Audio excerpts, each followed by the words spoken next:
the sunshine train today, so I got the pen here, and hopefully it will be a great information. I hope so. Well, thank you guys for having me. I'm Jay Turner with the Attorney General's office. A little background on myself. I'm originally from San Diego. I moved to Missouri in 2015.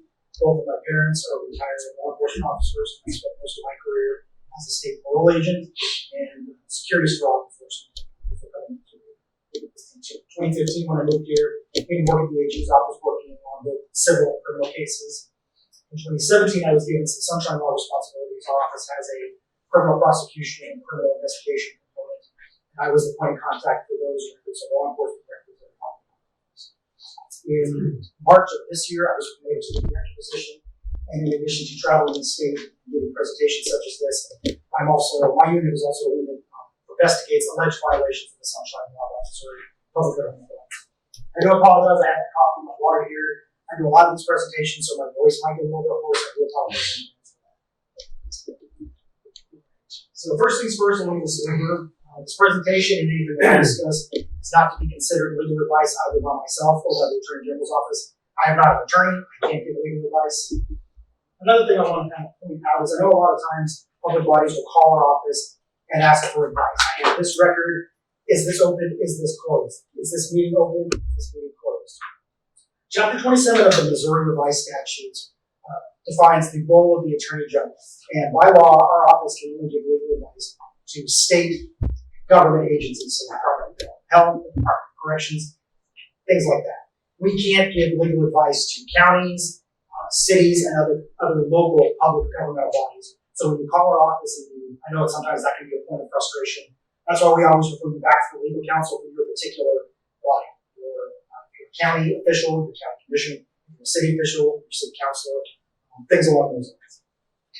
Our office can provide guidance and best practices, and we might be able to tell you if a particular issue is a violation or we would consider it a violation, but we can't tell you specifically this is or this is not a violation. Only a court can make that determination. So this is a best practices presentation. So this is a quote that I came across that I think sums up what the Sunshine Law stands for. Democracies die behind closed doors. When government begins closing doors, it selectively controls information rightfully belonging to it. Selective information is misinformation. I think this particular case came out of a Freedom of Information Act on the federal level. I'm sure you guys have all heard of FOIA or Freedom of Information. A lot of people equate FOIA to the Missouri Sunshine Law, and they're both similar laws in that they grant the public access to public records. However, the difference is FOIA is a federal law that applies to federal government agencies. The Missouri Sunshine Law applies to Missouri agencies. However, if somebody makes a public records request to your public body, and you can interpret that as a public records request, you have to treat it as such. Even if they don't mention the Missouri Sunshine Law, or if they say this request is being made pursuant to FOIA. If it's a public records request, you have to treat it as a public records request. So what is the Sunshine Law? So the Sunshine Law is the public policy of the state of Missouri that all meetings, records, votes, actions, and deliberations of public governmental bodies are open to the public unless otherwise provided by law. Section 610.010 to 610.200, which is the Sunshine Law, shall be liberally construed and its exceptions strictly construed to promote this public policy. And basically what this means is all records that are held by a public governmental body and all meetings conducted by a public governmental body are presumed to be open. You have to have a legal reason to close those meetings, those records, and those things. The takeaway from that is public business is the public's business. Notice here on the bottom right-hand corner, we have the legal citation and page number. If you go to our website, we have a Sunshine Law booklet, and what we're talking about on this particular slide is the legal citation, and that's where you can find it in the booklet. Yes, sir. So, for example, if you were going to close a public library, would that be considered a closed meeting? Would you close that meeting? So if that was the only topic on the closed session. So we'll get into the different reasons why you can close a meeting, but under 610.021, there are 25 different reasons why you can close a meeting. So if you're closing a meeting, it has to be because of one of those 25 exceptions. Okay. And if you're going to close a location where you're having a meeting, best practice is to only close the location that you're having a meeting. For example, if a meeting was being held in here, you would want to close just this room. You don't want to close down the entire library. Talk about closing the public library, like. As in shutting it down for good. A general discussion of whether you're going to close a building and eliminate that building from the district per se. That would be, again, if you're going to close a meeting related to that topic, it needs to be one of the 25 topics that are covered in 610 solutions. Yes. I would think that the decision to close the facility would be part of the public's business. It should be public. Again, if the public body is going to close a meeting, it needs to be because of one of those 25 exceptions or 610 solutions. I can't tell you whether that specific closed meeting is or is not closed. I can't give legal advice. I'm just saying that if you're going to have a meeting related to whatever issue and you're going to close that meeting, it needs to be because of one of the exceptions under 610 solutions. So it would have to say, we're having a meeting, you can close the meeting if we're deciding to close the facility. It would have to be one of those 25 reasons. It would have to be one of those 25 exceptions under 610 solutions.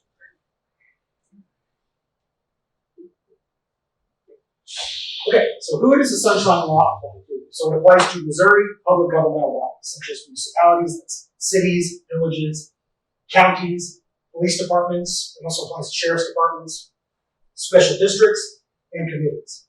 There was a study done a few years ago by governing.com looking at public governmental bodies across the U.S. In relation to population. And the state of Missouri has almost as many public governmental bodies as the state of New York, and they have 3 times our population. And the reason for that is Missouri has a lot of special districts. We have ambulance districts, we have fire districts, we have library districts, we have taxing districts. There are a lot of special districts in Missouri. It also applies to committees. So if a public governmental body appoints a budget committee to study a particular issue, that budget committee has the same reporting requirements as that parent governmental body does.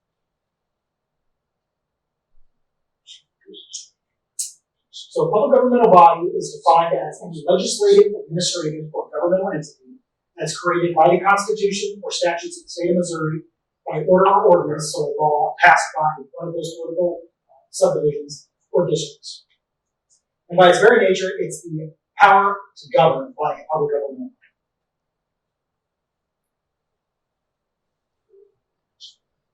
We talked a little bit about committees of a public governmental body. So it also applies to subcommittees. So say that budget committee creates a subcommittee to study, for example, the budget committee creates a subcommittee to discuss salary increases. So now you have a parent governmental body, you have a budget committee, and then you have a subcommittee. That subcommittee has the same reporting requirements as that subcommittee or that committee and that parent governmental body. It also applies when a public governmental body creates an advisory committee to study a particular issue. Yes, sir. How about an NGO that is hired to administer and spend the government funds? Like a business district creates a, Tri-County Lodging Association that is the destination marketing authority. That's a very detailed question. That's a good question. So we've got a public entity that contracts out with like a marketing agency. Would that marketing agency be required to do the same? Would they be subject to sunshine law? Is what he's asking. So there is a section of Missouri Sunshine Law that refers to a quasi-public governmental body. Yeah, can you back it up? Because you had it on that. The exercise of quasi-judicial power. I do talk a little bit about quasi-public governmental bodies in a future slide. Okay, quick. All right. So who is not covered by the Sunshine Law? So it would be non-public governmental bodies such as private entities, so Subway, Walmart, Target. Those are private businesses that are not subject to the Sunshine Law. Homeowners associations and property owner associations are not public governmental bodies. They are private organizations. I think a lot of people think that just because they have boards and they post notices and they have meetings and they take minutes, that they're a public governmental body. They're not. Those are private entities. Non-Missouri public governmental bodies. So if the complaint or the request is to a federal agency or not a state agency, the Missouri Sunshine Law does not have jurisdiction to do that. Those particular entities. Judicial entities will not operate in an administrative capacity. So administrative capacity, the courts have committees just like any other public body. They have budget committee meetings, things like that.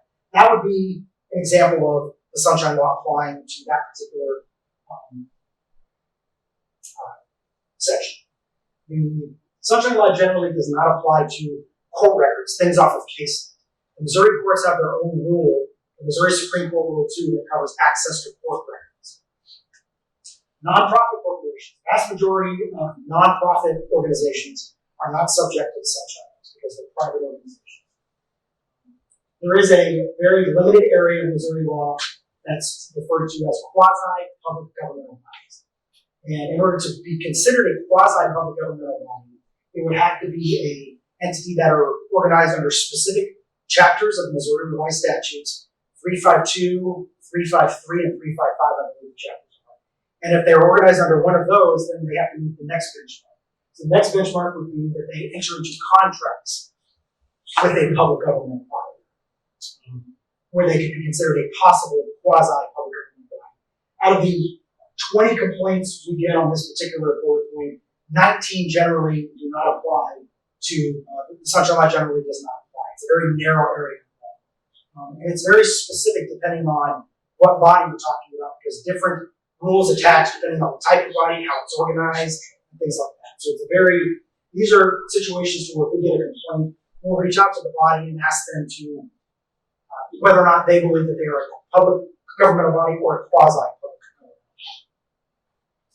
Most employees, individual employees or board members. So you as an individual cannot have your personal records sunshine. It only applies to records that are retained or held by a public government.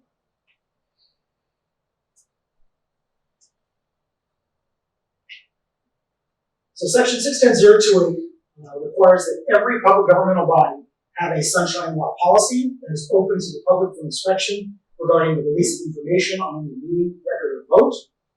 Sunshine Law also requires a body to have a custodian of records under 610.0. The Sunshine Law policy under 610.028 can be as detailed as possible, so we recommend that you include provisions about how meetings are held within your particular public body, the procedures for searching and procuring records related to that public governmental body, and how fees are calculated when responding to records requests. Just be as detailed as possible, so if a member of the public is requesting records, they know details about how your policy, that district handles their public records requests. Also include details regarding who the Sunshine Law policy applies to, whether it applies to the entire body or specific departments within the body. Some, especially larger public bodies, such as like the City of Kansas City, City of St. Louis, they have a Sunshine Law policy that applies to the city clerk. They have another policy that applies to the police department. Another one applies to the health department. Other cities, especially smaller jurisdictions, have one Sunshine Law policy that applies to all departments within the city. So in your Sunshine Law policy, make sure to specify who your Sunshine Law policy applies to, if it's just a specific department or if it's the city as a whole. If you don't already have a Sunshine Law policy, we have a sample policy on our website that you can download. It's written in the form of a resolution. You can change the language and adopt it for your particular government. We also have a sample request form that you can use to adopt when people make records requests to your public governmental body. And it's also a form that members of the public can actually download and send to public governmental bodies in Missouri to request records. And they don't necessarily have to use that form, but members of the public can use that form to request records. Public meetings. So public meetings is defined as any meeting of a quorum of a public governmental body that's subject to the Sunshine Law, at which public business is discussed, decided, or public policy being formulated. One of the misconceptions is that as long as a body is meeting and not taking any votes, that it's not necessarily considered a meeting. Under the Sunshine Law, as long as public policy is being discussed and it's a quorum of officials, it is considered a public meeting. There doesn't necessarily have to be a vote for it to be considered. Those meetings can take place in person or electronically. They can take place in a conference call or online chat or message boards such as Zoom or WebEx. The term shall also include a public vote of all or a majority of members of the public governmental body by electronic communications or other means, so if you're having Zoom or WebEx, conducted in lieu of holding a public meeting with members of the public governmental body gathered in one location in order to conduct public business. So this is talking about if you're having an online meeting or if you're having a conference call, that it still needs to be posted in accordance with the sunshine law, just 24 hours in advance of that meeting. And at the closed meeting, you specify what subsection authorizes you to have that.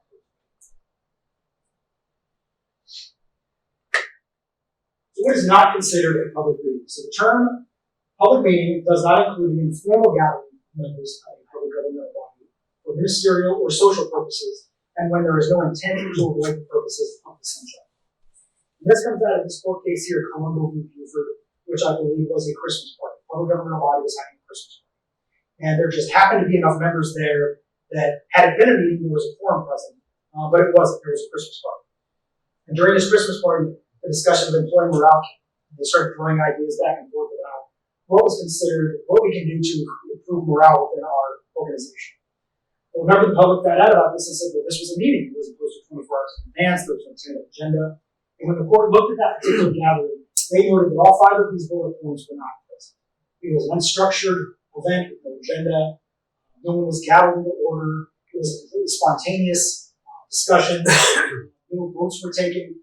And there was also no intent to avoid the sunshine law. The court was careful to point out that if any one of these 5 bullet points had not been present, or if that body had gotten together for a Christmas party, but it was under the guise to have a public meeting, then that could have been considered a public meeting under the sunshine law. But it wasn't. It was actual social gathering of that particular organization. Define ministerial, please. So ministerial would be staff meetings. So if you're getting together with a group for your staff meeting to discuss, how the day is going to progress. Staff meetings would be considered something ministerial. Members of the public would not have access to that meeting just because you're getting together with yourself. That would be an example of ministerial. Or a training. If you're going to train your group in a particular area, that would also be a ministerial function. So 2 or 3 commissioners could sit down with our road and bridge department and discuss what roads are going to be worked on that day or week and so forth, and that would not be a public meeting. No, you're discussing public business. That would generally be considered a public. So then what staff could we meet with to tell them how the day is going to go? It's going to be dependent on the particular situation and the particular group that are getting together. So I can't answer that question. Yeah, ain't that a great question? Yeah. Ain't that a great question? Yeah. If you can't meet without 24-hour notice, but let's say you want to just ask a question to other members of the board, here's something that you thought about. It's not really a meeting. You're just putting something out there. You're just what's your opinion of this, what's your opinion of that. It's unstructured. And you have a 5-member board, so if 2 of you get together, that's not 4. No, So 2 of you can if if 3 get together, that's 4. sometimes there's a threat though, and there could be all of us out there. It's not really a meeting. Well, it'd be subject to sunshine. Yeah, in that situation, if there's emails going back and forth, you'll want to make sure that that's included, your custodian records is included. So the organization has a copy of the discussions that they have. But how do you, yes, without a 24-hour notice? So, You may not be able to give the public 24-hour notice, they just send an email to the rest of the members of the board because he has an idea. How do you do that? well, if it's an email and that email is retained by your body, then it's contained already within the records of the organization. Generally speaking, if a group is getting together and it's a quorum of your board and you're discussing public business, that's considered a meeting. To figure out if a specific situation is an actual meeting, you want to talk to the legal counsel for your body, your commissioner or your city councilor, to say, hey, is this something that we can do without violating such? So as president, and I want to send out an email because I want to suggest that everyone think about their thoughts of what we want for our community, what the agenda should be about, and I offer some thoughts of documents that I've read for their review. And I send it to everybody and to the document holder, whatever you send us all. And so that's okay or that's not okay. I mean, otherwise then I end up talking, I need to just call and email one, and then how does all that get back to everybody knows everything? It's just like playing concentration with the card game. I'm gonna whisper something in your ear, and you're gonna whisper it to Adam and so forth. So by the time the bill gets in, it's a totally different story. So Right. how can we do this without not offending? Because I don't want anybody to see there's no harmful intent. I guess I'm just kind of a big picture kind of thought. Not that anybody's not thinking on their own, but at least I'm covering at least my thoughts with all of it. So if you're sending an email that relates to public business and you're emailing one or two members, as long as that email is contained within the records of the organization, if you're just asking questions, but if you're emailing the board as a whole and you guys are conducting public business with a quorum of your officials, then that's generally considered a public meeting. I'm not going to be able to tell you every specific situation. This is a meeting, this is not a meeting. I'm saying generally speaking, if you are conducting business with a quorum of your officials and your emails going back and forth saying this is what we're going to do here, and this is what we're going to do there, generally speaking, that's considered a public meeting. Yeah, but if you're just throwing out It's ideas, just discussion. you're just discussing, you're not taking a public, or you're not taking a vote inside the email, it would be fine, right? And the emails, if they're part of if they're your city issued email address, or your library issued email address, or your county issued email address, the records are retained by your body anyway. So those records are there. According to the rules though, if Vicky is planning to send a message to all the board members, that's public business. And the intent to do that should have been posted 24 hours before. No, if she's just sending, I wouldn't think that just because she's sending out an email, as long as the custodian of records is included with that email chain, a member of the public could make a request for those records. But if she's just emailing them information or something along those lines, as long as the records are retained by the public body. But that's just because you're sending an email doesn't mean you're holding a meeting. But it's in terms of the intent of sunshine, the public would never know. I mean, I know you could keep a record of it, but the public would never know what happened. So, guys, I think what's happening here is there's some underlying things here that I don't want to get into. My point here is to give this presentation. I'm very willing to answer questions after the fact. I think we should probably get on with this. Jay, can I just say one thing? If there's no intent of an email to influence or to request someone else's opinion or to take a vote, or change a policy, it doesn't influence any governmental activity. Those are the kinds of things that would, I think, make it covered by sunshine. But if it doesn't do any of those, then it doesn't fall into that category. Is that a simple way to look at something? Generally speaking, yes, but if you're sending an email and you're talking about public business or something along those lines, it should always be with your government issued email address so that the records of that discussion are retained by the organization. Even if you're just emailing one person or two people and it's not a quorum, but you are discussing public business, the best practice for that, again, this is all just best practice, is to maintain it within your organization. So if somebody were to make a request for those records, they are retained by the body. Thank you. Okay. So the Sunshine Law talks about two different types of public meetings, open and closed. Back in my home state of California, we have executive sessions, which are closed sessions. A lot of boards I noticed will talk about work sessions or special sessions, and that's fine if you want to refer to your sessions as those particular things. But since the Sunshine Law only refers to open or closed, make sure if you're having one of these meetings, executive session or special session or work session, that you preface it about whether or not it's an open or closed. And that's helpful for a couple of reasons. One, it's helpful for you as a body to know what you can and can't discuss. It's helpful for members of the public to know what type of meeting that is. And if our office is looking into a complaint, we can tell what type of meeting that is, an open meeting or not. So just more transparent. Public meeting notice required. So if you're having a public meeting, either open meeting or closed, you have to make sure that your notice contains the time, the date, the place, and a tentative agenda to inform the public of what you're going to be discussing in that meeting. If the meeting's going to be conducted by telephone or electronically, you You need to provide the location and give the public the opportunity to attend. So if it's a conference call, a phone number for them to call into, if it's a WebEx or Zoom, the link for them to be able to call in. So tentative agenda. Sunshine Law doesn't go into too much detail about what it has to be in the tentative agenda. We'll talk about it next. I rearranged these slides recently, so now I got used to things being in particular order. So that notice posting has to be posted at least 24 hours in advance of all meetings, both open or closed. It has to be posted in a prominent place that's easily accessible to the public. Weekends and holidays don't count towards that 24 hours. So if you're holding your meeting, say, at Tuesday at 5 p.m., and the Monday before is a federal or state holiday, you need to make sure to post your notice and tentative agenda no later than 5 p.m. on that preceding Friday. Sunshine Law allows a body to have emergency or short notice meetings.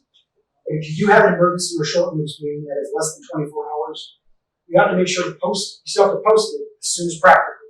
And in your minutes, you have to explain the reason for the delay and why you're departing from those normal procedures, why you're having an emergency meeting. Some examples I gave, say the clerk simply forgot to post the meeting notice. That really wouldn't be a justifiable reason in this session. A couple of reasons I gave that could be considered justifiable would be, say there was a flood at City Hall, the county commission, there were public records in danger of being damaged, and you decide where to go. There was a grant deadline that was getting ready to expire, and you needed to make a decision on where to move those records, or where to move that money to. That would be another example of used for emergency or short notice. Location requirements, a place that is reasonably accessible to the public. So say, for example, you have something on your agenda that might be a hot button issue. Make arrangements to hold it at a location that is big enough to accommodate any anticipated attendance. If you end up reserving that larger location and you don't end up needing it, there's no harm or foul. But if there's something you could have reasonably considered was going to be hot button and didn't make those arrangements in advance, and you have people, there's overflow of people on making it, then you can get into some gray area. So if you have something that could be potentially hot button, try to make arrangements to hold that location that could accommodate all this.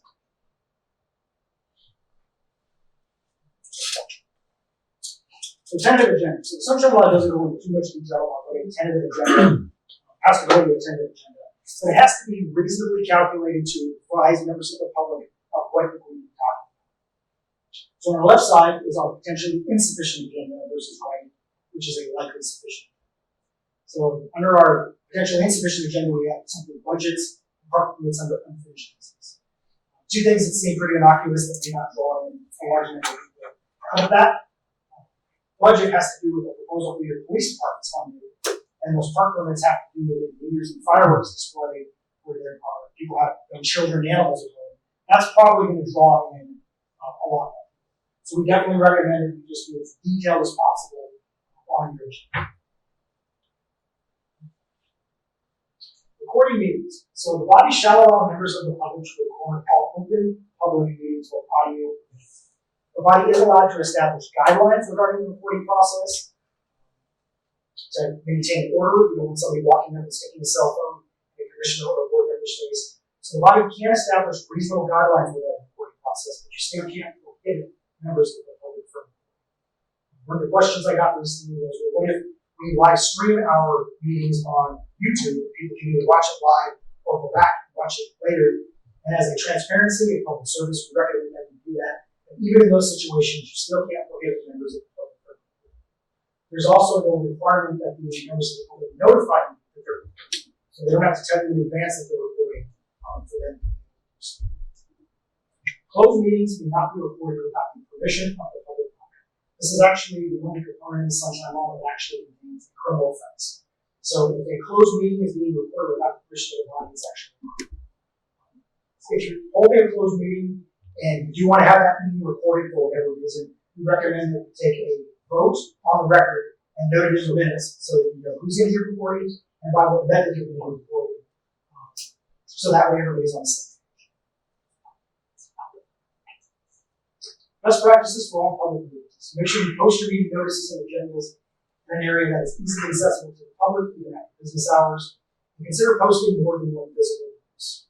So when you're posting, say for example, if you're having a meeting, posting a notice to that meeting, say on this window here, where after hours this building is closed, public would have access to that notice and agenda, not a reasonable location. You have to post it on the outside door where somebody who's walking by or driving by would have access to that.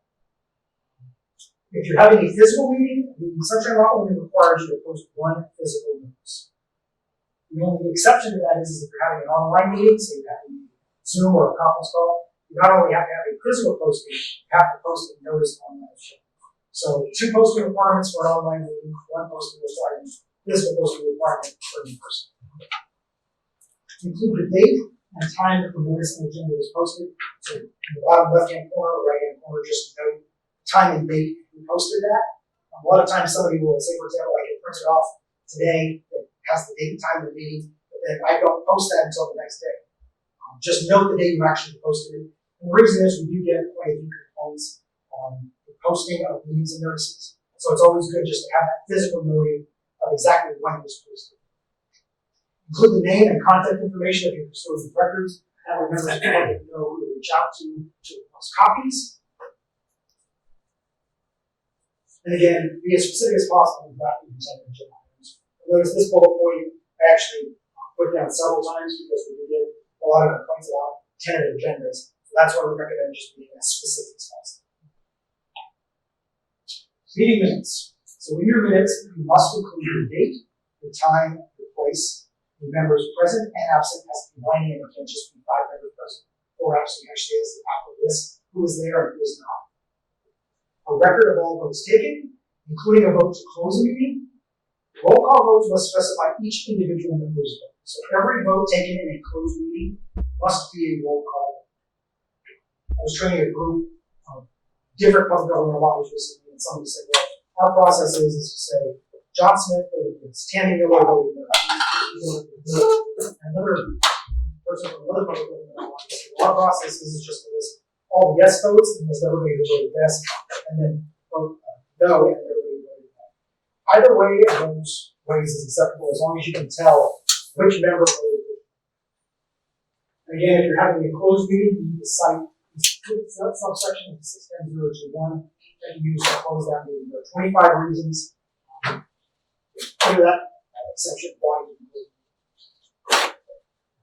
If applicable, the good cause for holding that meeting in less than 24 hours must be stated in the meeting minutes. That applies to both an open meeting, short notice open meeting, and a short notice closure. And again, best practice is just to be as detailed or as narrow as possible. Closed meetings are usually permissive, they are rarely mandated. Except to the extent that disclosure is otherwise required by law, public governmental body is authorized, not required, but authorized to close meetings, records, and votes to the extent they relate to 125 except for the under 6.02. Remember that it is not just a best practice, it is a requirement. All public business must remain open unless it is specifically authorized to be closed. That is one of those exceptions under 6.02. Liability most often happens from improper closure, not for disclosure, so chances are you're going to get in more trouble for closing something you shouldn't as opposed to opening something you're not really should. Can you provide examples What do you mean? for the improper closures versus the disclosure? So basically, if you're having a meeting, a record of a vote, unless you can have unless there's 25 subsections of 610.021 authorize you to close that meeting has to remain. For that vote has to remain.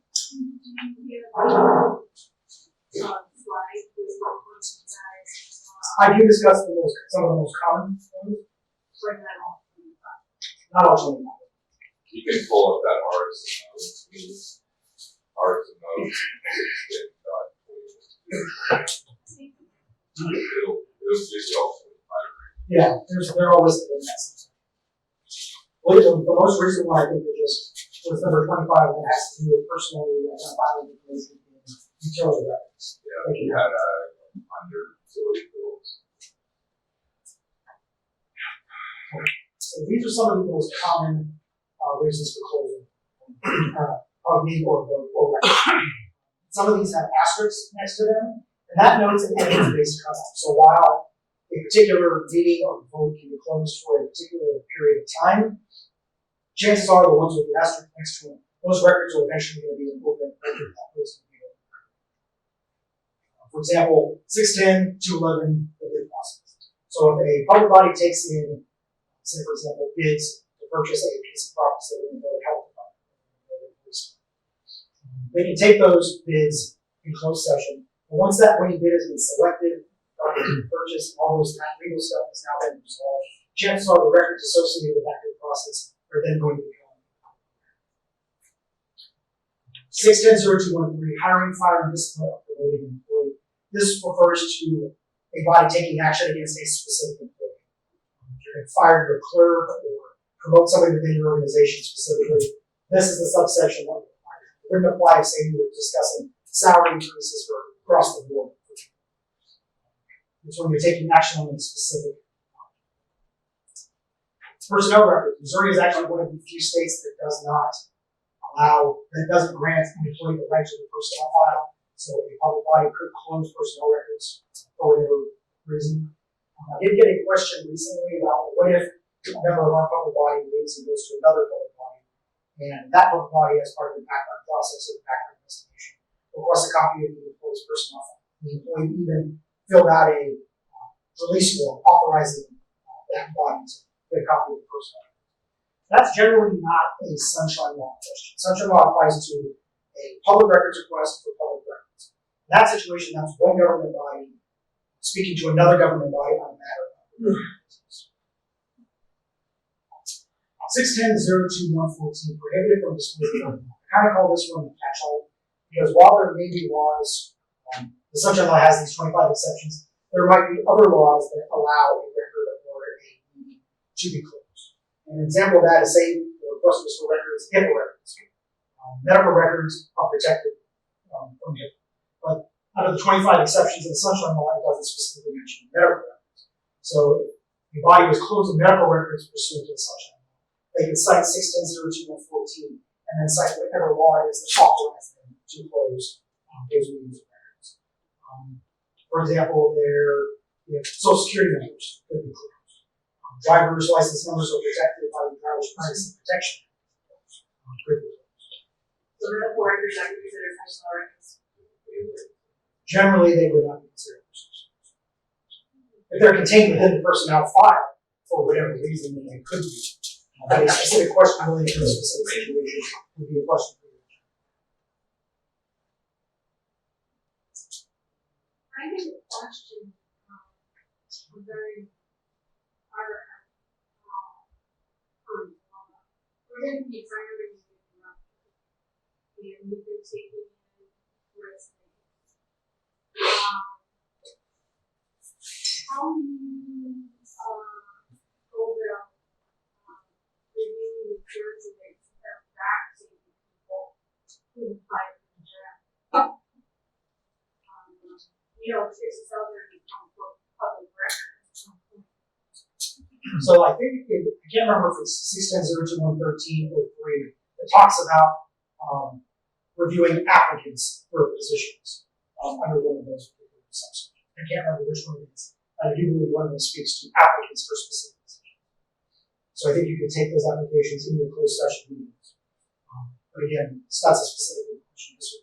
So it was my understanding that we had closed records all the way back to like 2014, and we went through and opened them all.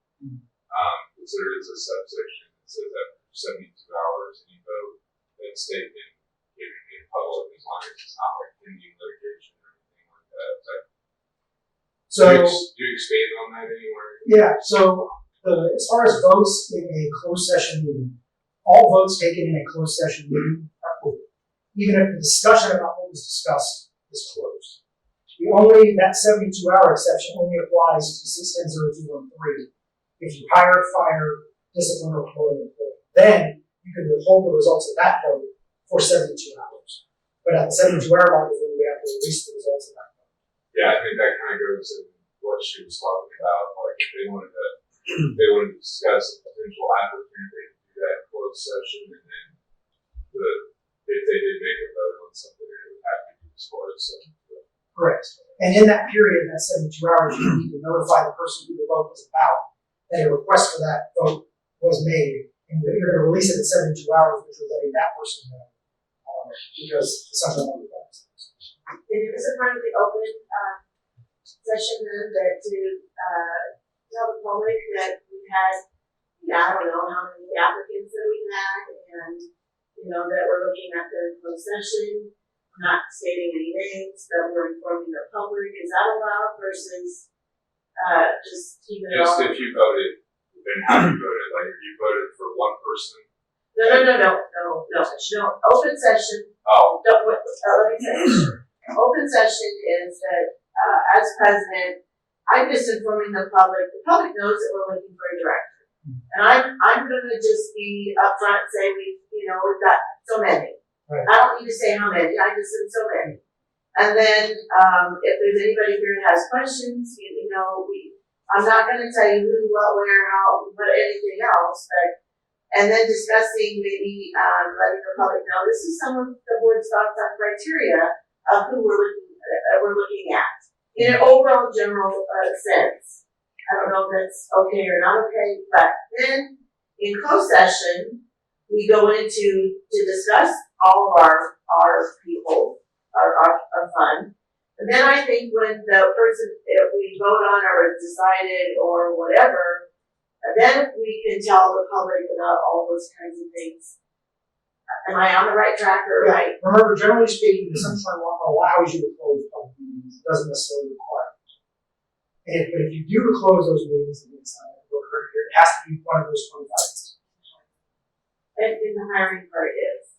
I just don't want the public to think that we're making a secret of any of it and to try to keep an open mind. But on the other hand, protect our people who have applied, because let us, they've not told all their other employers that they may be looking. So I guess I'm just trying to do this the most right way, and transparent is my policy, but respectful to the people that we're looking at.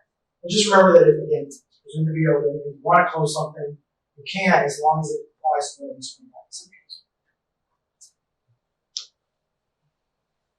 So how to close meetings? The statute talks about two different methods. A public governmental body may vote by affirmative public vote from the majority of a quorum of its body to close the meeting. So basically, you have your open session and you're voting publicly to go into your closed session. Or a public body may give notice of its intention to hold a closed meeting and cite the specific exception from 610-02. So this part is saying, well, we're not going to have an open meeting beforehand. We're just having a closed meeting. You still need to post a notice of that closed meeting 24 hours in advance and give the specific subsection of why you're closing that meeting. A lot of bodies have gotten into the habit of saying, well, we may close our meeting pursuant to subsection 1, 2, or 3. If you don't reasonably expect to have a closed meeting, then it's general practice to not include that. If you do have to have an emergency meeting, you can't provide that justification.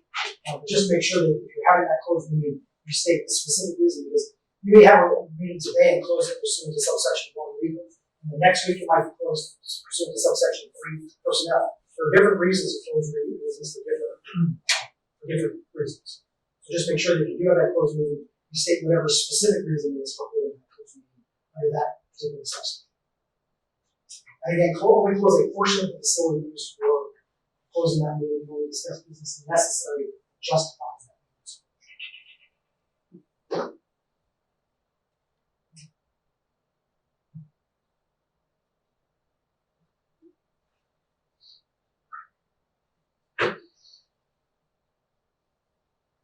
So the two subsections of 610-022 appear to operate independently.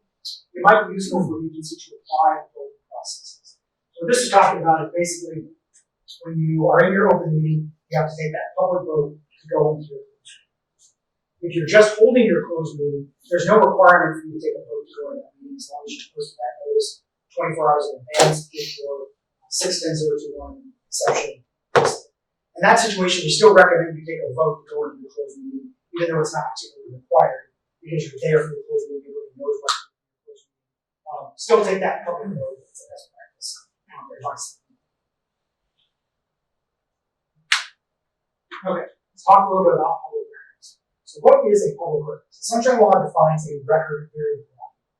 So it can be a written record, it can be electronic, such as emails, it can be items held on a thumb or a flash drive, and they can be older forms of records, such as VHS tapes or cassette tapes, even those old mini cassette tapes.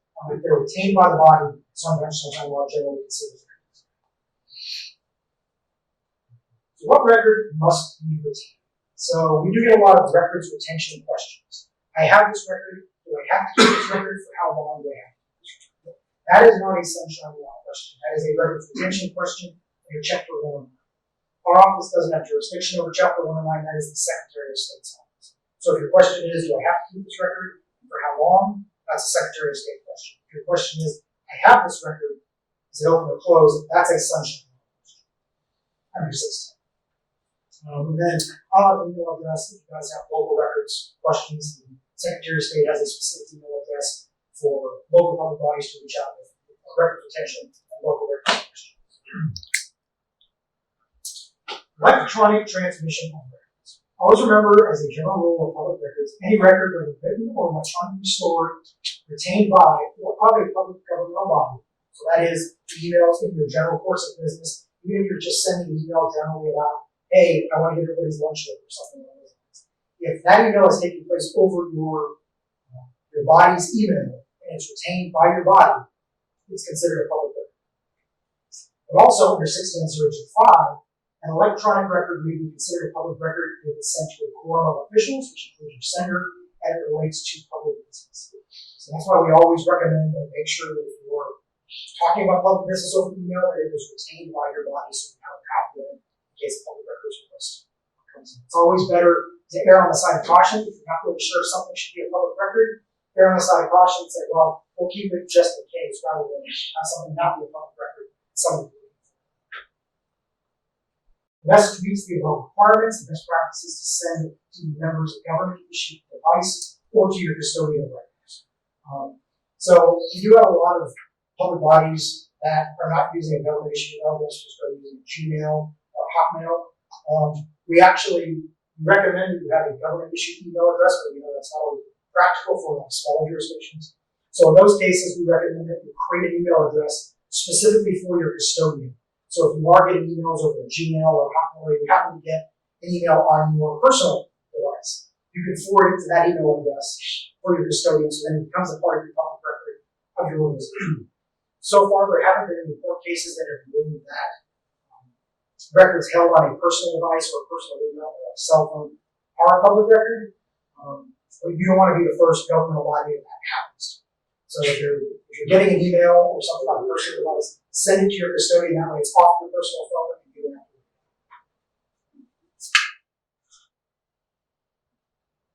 Submitting an open records request. So the Sunshine Law allows, it actually doesn't state a specific method to submit Sunshine Law requests. So remember, the public can submit it by letter, they can do it by email, they can do it by phone call, and they can do it in person.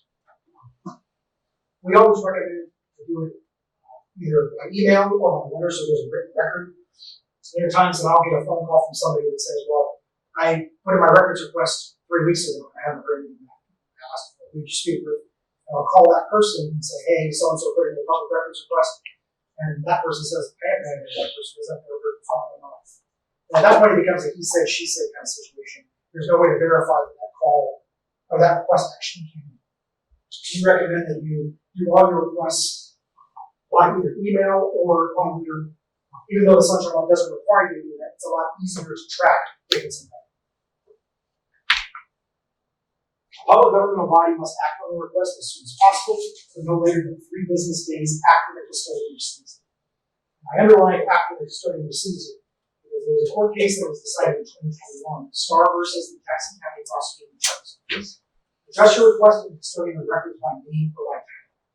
This particular court case had to do with a records request that came in to the Jackson County prosecutor, and the prosecutor was actually responding to that records request. They were providing the records, but at some point, something fell through the cracks. The request didn't get fulfilled, and the person didn't file the request. But when the court actually looked at that request, the Jackson County prosecutor had named herself as the custodian, and she never saw the records request until that lawsuit is filed. So the court ruled that records request was never received by the custodian. And the takeaway from this is basically just because somebody sends a records request doesn't mean it was received by the custodian. Phrase your request with specificity using language that are reasonably competent custodian records can understand. So if you get a records request and it's very broad, you don't know what they're asking for, your best practices is to reach out to the requester and say, hey, this is what we said, we couldn't really figure out what you want. Can you give me some date ranges? Can you give me some names or titles of employees, topics of documents, things of that nature? Doing your due diligence really goes a long way. Say, for example, the person is a filing a complaint in the office, and we can see that you guys have really done your due diligence, you try to narrow down the request. That goes a long way to resolving. There's a lot of times that the public body will not respond to a request because, oh, well, we didn't understand what they were asking for, or it was overly broad, and we didn't have time to figure it out. You can't do that as a public body. You need to do your due diligence, reach out to the person, try to narrow it down what it is that they're asking. If there's a fee threshold, make sure to address that in your initial 3-day response letter to the individual so they know approximately what they're going to be paying. The requested format. The first thing, paper copies, electronic copies. If it's within your capability, they ask for records in a particular format. You have the capability to build a request in that format, and you have to provide those records in the manner in which they ask. So if the requester wants it in paper form, you can provide them in paper form. You have to provide those records in the same electronic.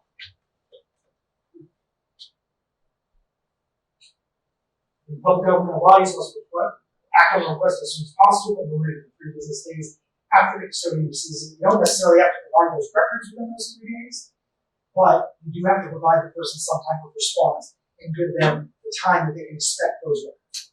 So the records will be ready on Tuesday, August 31st at 2 p.m. There's going to be a cost for delay, so if you can't provide those records within those 3 business days, make sure you articulate the reason why. The courts haven't defined what a reasonable cause for delay, so it's different depending on every circumstance. So just make sure you be as detailed as possible and tell the member of the public why those records are not being produced within those 3 days. Try to address any fee estimates on the initial response letter. Do you guys charge fees for records? We haven't engaged that we never charged. Okay. Generally, charging fees are allowed under the Sunshine Law. Section 610.026 discusses what you can charge.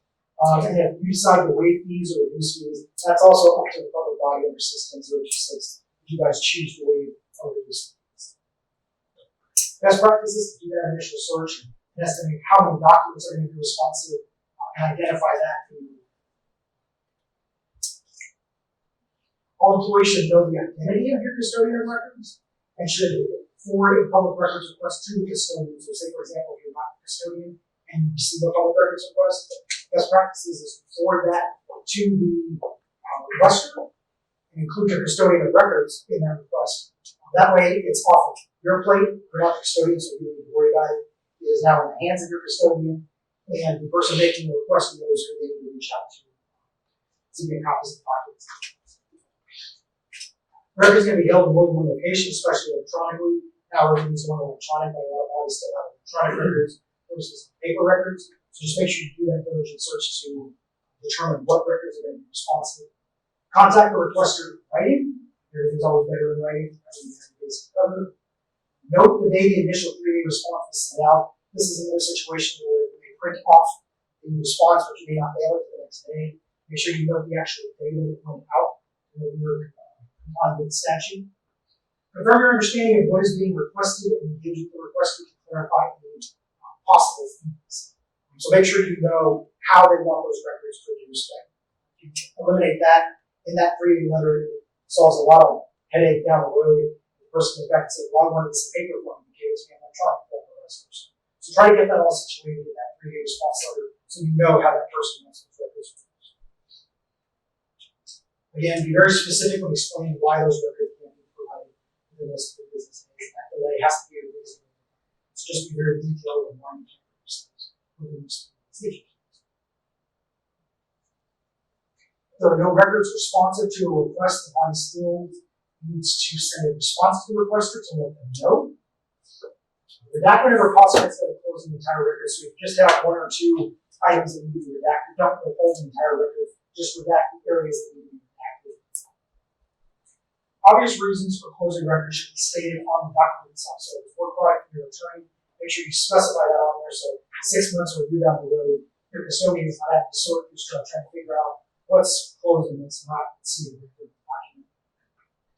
This bullet point here, the Sunshine Law does not require a government body to create a record upon request in order to provide access to existing records that are held and maintained by the body. This is also when we kind of get quite a few complaints on. So Sunshine Law applies to what records a body retains. If you don't retain that record, then you can't provide it. One of the examples is to say the body reserved a space to hold a Christmas party. And people came to the Christmas party, and then later on down the road, a member of the public said, well, I want a list of everybody who attended that Christmas party. If that's not a record that you already retained, you already keep a list of who attended that Christmas party, the Sunshine Law doesn't require you to go back and create that list in response to a records request. It only applies to records that you retain as a body. So another example I use is that there was a law enforcement agency where every month whoever is a member of the public or a news organization, they would request a list of all arrests and the arresting officer that was associated with that list. And the sergeant is taking that list every month, writing down all the arrests and then writing down the associated officer. Arrest records are a public record. They could have just provided those arrest records to the requester, but the sergeant was actually making that list in response to that request. And the Sunshine Law didn't require him to do that. That list was not already retained. Closed records. The same provisions that we talked about in 61021 that apply to closed readings also apply to closed records. If records responsive to a request are closed, provide a response that generally describes the material being examined and the contents. So here you're kind of treading a very thin line. You're trying to give the member of the public enough information to let them know what is being closed and what is the actual substance of that information. Again, redacting every possible instead of holding the entire record. Best practices when closing records to provide information to the requester about what documents have been closed and your final response. So if you're closing records, you need to state what specific records are closed under what specific subsections. If you just say, well, these records are closed pursuant to 61021, and the requester comes back and says, well, what subsection for 61021? The Sunshine Law requires your 61023.4 if you have 3 business days to provide them specific information about why it's closed. So if you provide that in your response letter, that eliminates the issue of you having to provide that information. I have a question. Do you have rules regarding what can and cannot be redacted? The rules would be anything that's covered under 61002. So if you're going to redact, it needs to be one of those 25 subsections. But if there is another law, like for example, juvenile records or HIPAA records or driver's license records, things that are that cover the confidentiality of particular records, but it's not in the Sunshine Law, that's when you refer to 61002 and 14 to prohibit from disclosure. So if there's another law out there that says you can protect these records, you can still close those. You just have to cite whatever law that is and 61002 and 14.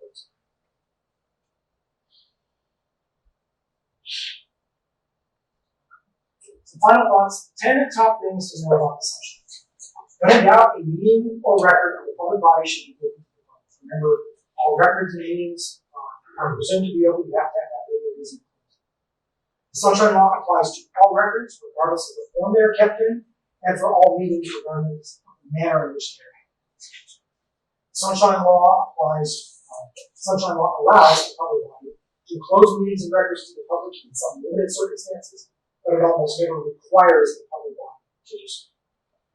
Except in emergency situations, the public must give at least 24 hours public notice before holding a meeting. If the meeting will be closed to the public, the notice must state the specific provision of 61021 that allows that meeting to be closed. Each public body must have a written Sunshine Law policy in place and custodian the records named by law that is available to the public on request. The Sunshine Law requires a custodian of records to respond to a records request as soon as possible, and no more than 3 business days after the custodian receives it. However, just because that request is sent doesn't mean it was received by the custodian. In responding to a request for copies of its records, the Sunshine Law limits how much the public body can charge per page and per hour for copying and research fees. Those copying and research fees are covered in 610.026. There are specific provisions governing access to law enforcement and judicial records. Law enforcement records are covered under 610.100, and judicial records are Missouri Supreme Court Rule 2. The Sunshine Law allows for open public meetings to be audio and video recorded. Attendees in each public governmental body may set guidelines regarding the appointment process. These guidelines should be included in the body's central policy. Remember that no one is allowed to record a closed meeting unless there is permission to do so. This is when we recommend you want to record your closed meeting, you take a vote on the record, specify who's going to be recording, what event they're going to be recording, make sure that's in the minutes so there's no question. The Sunshine Law deals with whether a public body's records must be open to the public, but it generally does not state what records the body must keep or for how long. Records retention questions should be directed to the Secretary of State's office. If you guys want that email address, I can provide it to you for local records retention questions. So our office is not the only office that's responsible for Sunshine Law compliance and enforcement. The state auditors as well. When they do their audits for local bodies, these are some of the most common violations. A lot of these we try to incorporate into our training to try to alleviate some of these violations. Lack of Sunshine Law policies and procedures. Remember that 610.028 requires every public governmental body to have a custodian of records and a Sunshine Law policy in place. Meeting and notice and agenda items. Agendas do not need included. A lot of bodies aren't aware that they have to have a notice and a tentative agenda. Those don't have to be two separate documents. They can be incorporated into one as long as they include the date, time, place, and the tentative agenda. Meeting and minute issue. A lot of times items listed such as the time of the meeting, the date of the meeting, location. And members present and absent, another issue that bodies tend to have is that they don't list who's there and who's not by name. They just say 5 members were here, 4 members absent. Remember, you have to list members by name. Votes not being recorded properly. Remember, every vote in a closed session needs to be a roll call vote. Improper or missing citations to 610.021. A lot of bodies will just, when they're closing the meeting, they'll say this meeting is closed pursuant to 610.021. That's not sufficient for Sunshine Law purposes. You need to state the specific subsection. You have one meeting might be closed for subsection 1 for legal reasons, another one might be closed for subsection 3, hiring, firing personnel. So if every issue, you state that specific subsection. Okay. Any general Sunshine Law questions? Okay. I will email this to Vicki. Make sure you have a copy of this. Thank you guys for having me. Specific control. We're talking about 610.21 parentheses 3, which is about hiring, firing, disciplining, and promoting. Correct.